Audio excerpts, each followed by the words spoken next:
Good morning, welcome to Breakfast with Ben Boulos and Emma Vardy. Our headlines today. 1,000 migrants crossed the Channel in small boats on Shabana Mahmood's first full day as Home Secretary. People picked up in the Channel by the border force once they had made it into UK waters were taken to Dover for processing.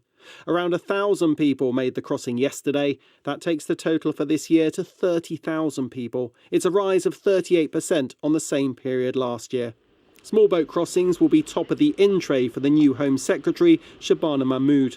On social media, she wrote, "It is the honour of my life to serve as Home Secretary. The first responsibility of government is the safety of its citizens. Every day in this job, I will be devoted to that purpose." She hasn't said yet how she plans to tackle illegal immigration, but as Justice Secretary, she was seen to take a hard line on foreign offenders. The government's big hope to get crossings down is its new one-in, one-out returns agreement with France, which could see a small number of migrants arriving at Dover deported to France later this month. But opposition politicians say the government is failing to smash the gangs organising the journeys, succeeding instead in smashing the records for small boat arrivals. Simon Jones, BBC News. The Prime Minister has completed a Now, sky watchers across much of the UK can look forward to a stunning spectacle tonight when a total lunar eclipse will turn the moon red.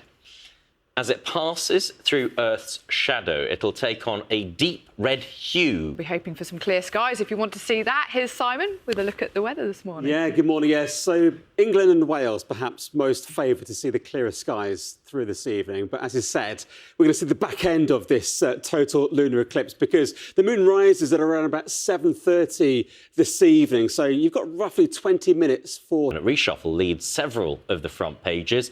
The Observer features a series of articles analysing her impact on the Labour Party, including Who Speaks for the Left Now by the political commentator Andrew Rawnsley.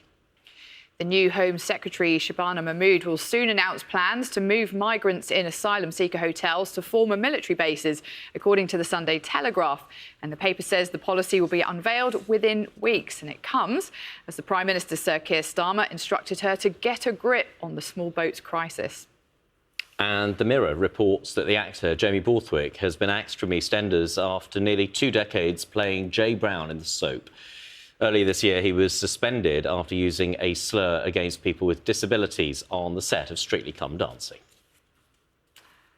Right, time for a look at the sport. Now, Hugh's here. Hugh, as a former women's rugby player, it's great to see England women doing really well. Tell us all about it. Yeah, so 30 wins in a row for the... But this now is definitely the highlight of my year. Oh, well, good luck to Barry Marshall and everyone running the Great North Run today. Looks like good weather for it too. Do you do any running, Ben? Do a little bit, yeah. Nothing as structured or requiring as much exertion as a half marathon, but a 5K once a week. Yeah, good 5K. I did my park run yesterday. Oh, how was it? It was good. It was good. I'm getting to know the park runs around Manchester now. Do you now. log your times? They do it for you. Yeah. Although my times have got slower because I do it pushing a pram now. So that's my excuse. Oh, well, you know, you're only competing against yourself, aren't you? Yeah, that's what parkrun's all about, actually. Well, Alison Freeman will be joining us live from another sporting event later on from Newcastle at 20 to 8. And she'll be chatting to lots of the runners taking part. But we're going to another sport, aren't we? Because we're looking at the Tour de Four with Chris there Hoy. are runners and cyclists having a rather busy Sunday today. The Tour de Four, it's a charity bike race that's being organised by Sir Chris Hoy to raise awareness of stage 4 cancer and will be there. The plan is the race will set off while we're live on air. So stay with us for that later this morning on Breakfast. Now it's time for the travel show. Trusted by teachers, help your hero level up with BBC Bite Size.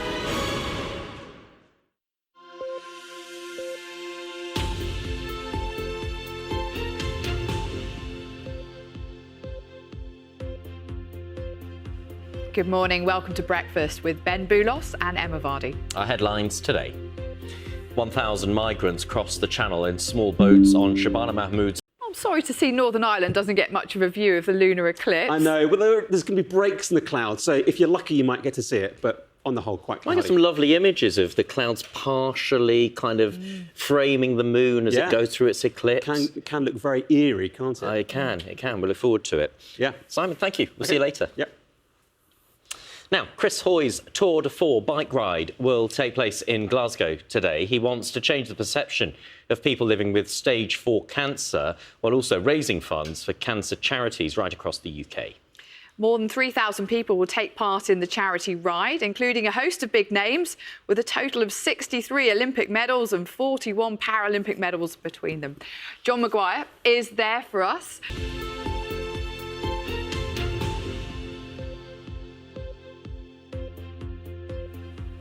Good morning, welcome to Breakfast with Ben Boulos and Emma Vardy. Our headlines today.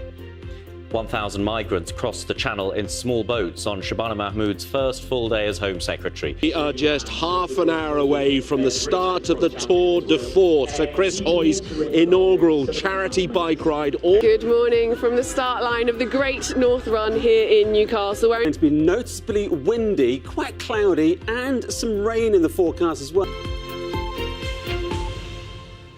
Good morning. It's Sunday, the 7th of September. Around 1,000 migrants are thought to have crossed the Channel in small boats yesterday on Shabana Mahmood's first full day as Home Secretary. This year, after using a slur against people with disabilities on the set of Strictly Come Dancing, the BBC's contacted his representatives for comment. A London-born teenager is set to become the first millennial saint later in an ancient ritual presided over by Pope Leo. That report there from Lewis Coombs. Now, what a week it's been in politics. Sunday with Laura Koonsberg is on BBC One at 9 o'clock. She's got so much to talk about. Let's find out what's in store on today's programme. Rayner, resignation, reshuffle and reform. The Prime Minister has moved his pack and is trying to show he's in charge. 9, to kick off what promises again to be a wild political time. Yes, indeed, don't miss that. And something else not to miss is Chris Hoy's Tour de Force bike ride, which will take place in Glasgow today. He's doing it to try and change the perception of people living with stage 4 cancer, while also raising funds for cancer charities right across the UK. More than 3,000 people will take part in the charity ride, including a host of big names, with a total of 63 Olympic medals and 41 Paralympic medals between them. Lots of big stars going to be there today. John Maguire, also one of the stars, he's also there. He's there to talk to us now and give us a flavour of the atmosphere. John, such a special event this is, isn't it? Tell us what's unique about it. Indeed. Time now, though, to get a roundup of all the sport and a focus on the women's rugby to begin with you. There is always, before a major tournament of any sport, a chart that London 2012 teammate, of course, that we should also remark upon his wonderful career as a rider for Britain. Thank you so much, Hugh. Right, let's return to this year's Great North Run, the world's biggest half marathon, which takes place in Newcastle today with more than 60,000 people taking part. There for us is Alison Freeman. Alison, I suppose at this point, a sense of energy, expectation, atmosphere starting to build?